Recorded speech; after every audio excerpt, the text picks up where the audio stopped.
Very easy to program, and it's a lovely machine. All right. This machine has a couple different programming features, so we're going to just kind of walk you through each one of them. The first that's really important is the programming of the buttons. Now, this is a volumetric machine, which means we have these 4 buttons we can program, but the question is, how do you program it? So, easiest way to program it is we're going to have it, it's on right now, obviously. I'm going to hit the continuous button, or the stop-start button. I'm going to hold it for 10 seconds. It's going to start, and then it's going to stop. Or hold it for 10 seconds. One of the important things to know on this machine, and really all machines, we can see it flashing right now. Okay. The left group head is always called the master group head. Got it. So all the programming features really happen off of this one. Okay. I could go in over here on this particular volume and program this one, but all the other program features, if we try to use it on the right group head, it won't work. Got it. General concept behind this is I'm going to hit a button, and I'm going to shut it off at whatever volume I want. So here is the important part to remember with these, though. When you are programming for your volume, we are not going for water count. We are going for finished espresso. Okay. To do that, I have to have espresso. Okay. Espresso will actually absorb a lot of water. And so if you program it based on that concept, you're going to end up, let's say we do 2 ounces of pure water, and then I put espresso in. It's going to end up being much shorter. It's going to be much shorter. Okay. Now, here's the other thing to always keep in mind. You actually don't need a good shot. Personally, I don't like having a good shot. Oh, okay. And the reason is that it's going to absorb the same amount of water, but if we do a good shot, I'm going to end up with a lot of crema, which is going to make it very hard for me to settle wherever I want to go. Okay. So I kind of want a little bit of a faster shot because this is purely volume. It's not time. It's not anything else. Okay. So we're going to go ahead and program this for a 2-ounce shot. And so you're just going to wait, you're just going to let it go? I'm going to let it go. Until you get up to that I'm aiming double for line? These white lines, yes. Okay. Now, this is really up to you. Volume is really up to you. Ideally, you want a somewhat level shot. Even though it doesn't have to be a good shot, we do want to have a level shot because otherwise it's really hard to gauge where the 2 ounces are. Okay. So what I did right there is roughly a double shot where we want to program it. It was nice and quick. Probably tastes good. And so now you just hit that again, and now you're out of your programming. Now I'm back out of my programming. So you can do that for each of the buttons here, and then if I want to do it on this one, I get in there and do it for each of those. So I technically have 8 programmable buttons. Yeah, but this will copy automatically. So anything I do on the master automatically copies to the right. Oh, nice. So if I want the right to be different, be unique, then you do it in there. Yes, okay. You have to go in there. Let me get rid of that real quick and move on to our second. Which is, it has an automated cleaning cycle? It has an automated cleaning cycle, that is correct. So the automated cleaning cycle, and there's a little cheat sheet in case everyone's like, how do you always know this stuff? If you look right down here and you know what those little features mean, it does tell you what buttons. Oh. So you can see right here is going to be for cleaning. Okay. Right there means volume. It kind of tells you. Okay. But that's not in camera view, so until then, I just know everything. So the cleaning mode is actually through here. All right. And it's the same concept. We're going to hit this. We're going to hold it for 10 seconds. And is this the same on both brew heads? This is going to generate for both groups. Oh, it will? Okay, cool. So now, as soon as I hold that, you're going to see it's going to have, I don't know if you can focus on that, but it says coffee cleaning, yes or no. The way these buttons basically work is I can hit these up or down. The group head itself has a pattern to it. So effectively what it is plus is the first button, minus is the second button, this is the enter button. So your third button's enter or accept, and that's escape. Okay? So by hitting these buttons, I can say yes or no. Now I'm not going to take it into cleaning mode because that's going to kill our video for 20 minutes. Okay.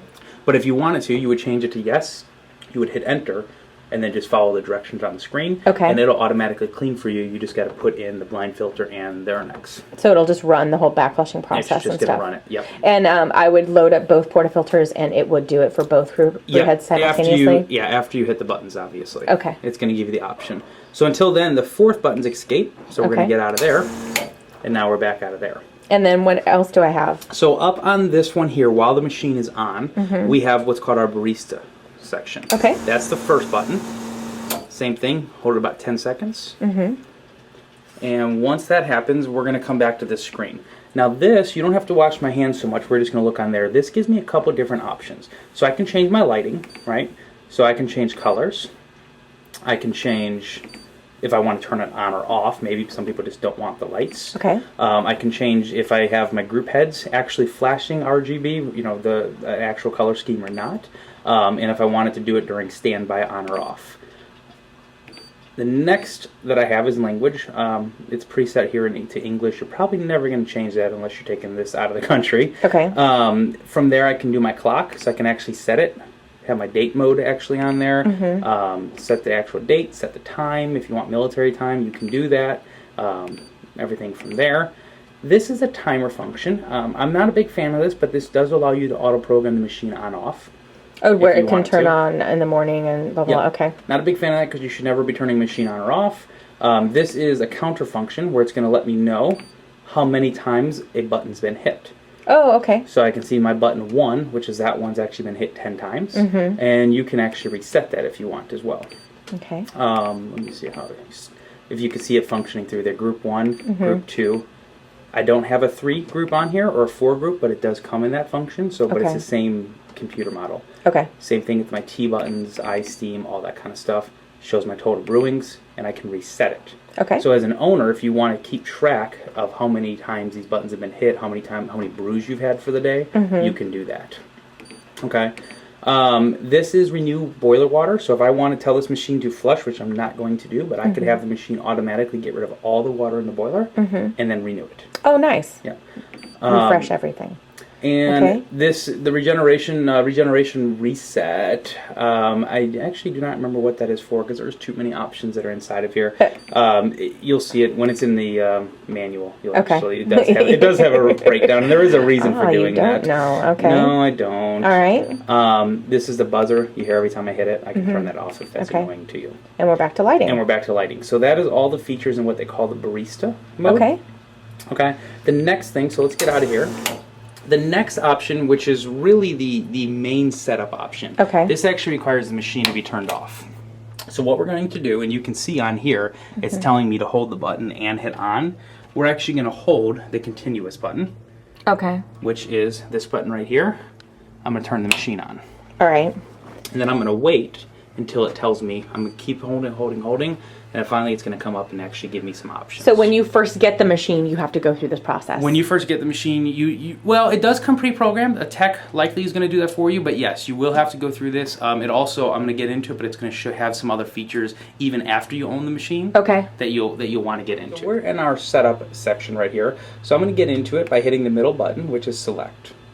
It's going to show me my pressure setting. This has an electronic pressure set, which means I can change my steam pressure directly through here.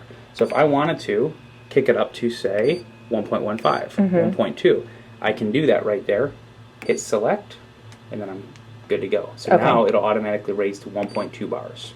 Okay. The rest of this stuff I probably advise staying out of, because here's our keyboard mode, how many products I want to have on here, dose setting, which actually the dose setting I could show you what that does there. So let me back that up real quick because I just hit a lot of buttons. What I just did right here under dose setting is I'm going to hit select. This is going to say group 1. Now group 1, again, this could become up to a 4-group machine. Group 1 is this group. Group 2 is this group. Okay. So if you see, it'll go all the way up to group 4. So if you have a 4-group machine, you can do that. What we're going to do is go into my group 1 setting. And I'm going to hit select. Now I can choose from my 4 buttons. So same thing. I can go button 1, button 2, button 3. I'm going to go to the second button because if you remember, we just programmed this one. Okay, and I'm going to hit select. When we programmed it, what it did was it selected impulses. That's how these volumes work. There's a flow meter inside that's spinning. It knows that it spins 142 times to make that happen. If I want to make a small adjustment without doing that whole process again, I can just select and I can make it 145 impulses. I see. Nice. So if you did it just a little wrong, you're doing it and you're like, man, I'm just a hair underneath my 2 ounces, I can just come in and add it. Same thing as I can subtract it back. And we can do that. Now I hit OK. I can do that for every single button I have. So button 1, button 2, button 3, button 4. And for both group heads. It's kind of a nice feature. Cool. Anything else in here? Delivery control, you don't really need to worry about. Auto dose is not really there. Units, again, not a big deal, but I could change it to read out in Celsius. I could change the bar setting if I wanted to.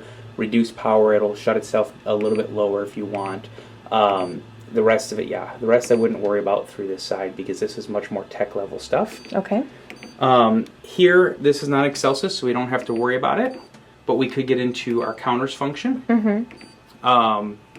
And that just counts how many drinks and things like that. It's how many counts are going through that standpoint. The rest of it is very techy. So from a cafe owner standpoint, the only real reason you get in here is just a couple of those basic changes, mainly those impulses. Great. Okay, cool. Thanks so much, Brandon. Thanks, Kat.